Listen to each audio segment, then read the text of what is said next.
Silpat is the brand. The silicone mat is the generic name.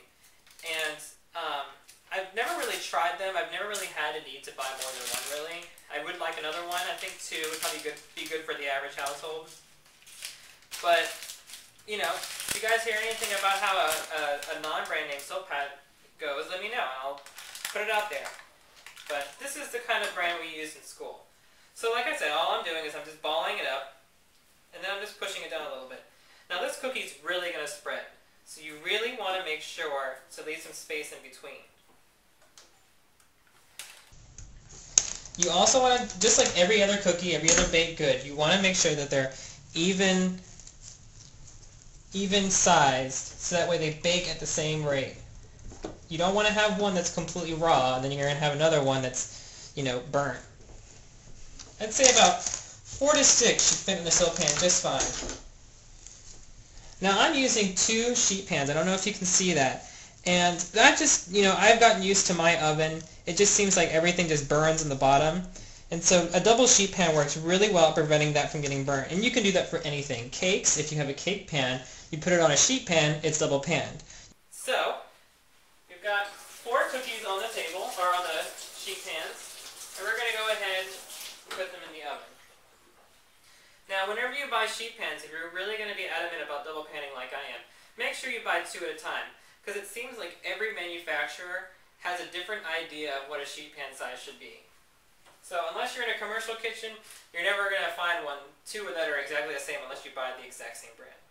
So I've preheated my oven to 400 degrees, and we're going to go ahead and pop that in for about 5 minutes and see how that goes. It might take up to 10 minutes, so keep that in mind, depending on how frozen your dough is and how hot your oven is. I've also put it on the middle rack. Now I'm using organic, let's start the timer. I'm using organic vegetable spray, not because I'm a big organic freak. Yeah, I'm very much for the organic movement, the local foods movement, which aren't necessarily the same thing in many cases. But I like to use organic spray because it doesn't have silicone propellants in it.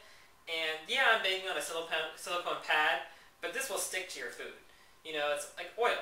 And, you know, I just don't want silicone propellants in my food.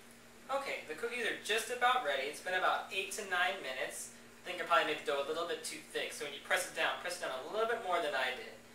I don't know if you guys noticed, but I wrapped the mixing bowl or the measuring bowl with plastic wrap that has a leftover champagne gel in it.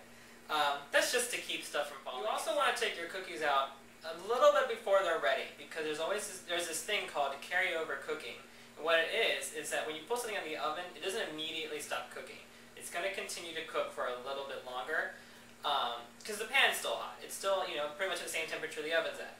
So when you take it out, make sure you plan ahead. So you see how much they spread? They spread even more than I thought they would. Alright. Now I don't know if you guys noticed, but I also cleaned my chopping board and my chef knife. Now this dough, if you remember, doesn't have any eggs in it, so technically there's no raw product in it. It was just flour and sugar and all that stuff. But it's a good habit to get into when you're going from raw food to cooked food when it comes to working a chopping board, especially if you're only going to use one. Now you don't want to use this dough right away. You want it to let it set up a little bit. You want it to get a little bit firm, let it cool down just a little bit. Because if you try to pull it off now, it's just going to tear out. So it's going to take about 2 to 3 minutes to cool down. And once it's cooled down, we'll be able to handle it. What we're going to do is we're going to cut it into triangle shapes. Now, you don't have to do triangles. You can do rectangles. You can do, I don't know, whatever shape your heart desires. I like to do triangles because triangles adds a fun element to the dessert. It adds height.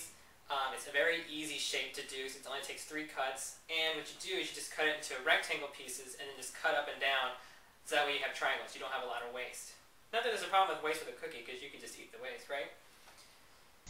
So if you noticed, the cookie is much darker on the edge than it is on the inside, and that's okay. It doesn't have to be perfectly uniform in color. But if you notice, when I pulled it out of the oven right away, it was still much more lighter than this. So you can see the carryover cooking, especially on this one right here. Carryover cooking is really coming into effect. And you can really see the chunks of almonds. Here's an almond, here's an almond. So that way it gives it a nice, lacy consistency. Alright, let's see if we're good. We're going to use our offset spatula. Go ahead and separate these 2 cookies. Doesn't look like it's ready just yet. It's still a little soft. Now, don't use a knife directly on your silk pad. You spent way too much money to just go ahead and destroy it just like that. But you can wash the silk pad the same way you would wash anything else in your sink. Just make sure you don't, fold it as hard as you can, because over time it'll wear away. I mean, I've had this silk pad for a long time. Granted, I don't use it for every little thing, but still, you don't want to ruin everything you own. Alright, let's see. Nope, it's still a little too soft. Let's go ahead and take off the second sheet pan. That was sitting directly on the table. Okay. Now, if you guys notice, I pulled out a little glass, and I haven't really mentioned about it earlier. I'm just going to show you a little trick with it. You don't really need it for this dessert, but you might like to use it for something else, and it's just something fun. Now, there are different kinds of cookies. Oh, it looks like it's almost there. Actually, yeah, give it a little bit longer. There's different kinds of cookies. There's drop cookies, which are your chocolate chip cookies, and there are your bar cookies, which are your brownies.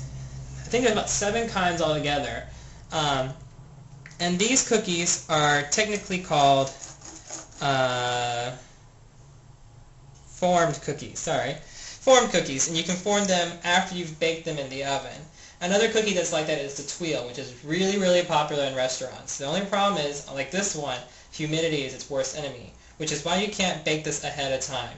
You have to bake it the day of, unless you live in an environment that doesn't have a lot of humidity like the West Coast. And I live on the East Coast, and it's really humid all the time. Alright, looks like we're good to go. Maybe, yeah. It's a close one, You don't want to ruin it because you spent the time making it.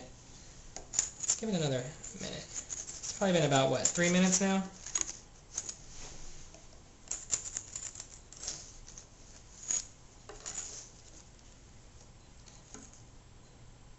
Alright, let's put this one over the glass.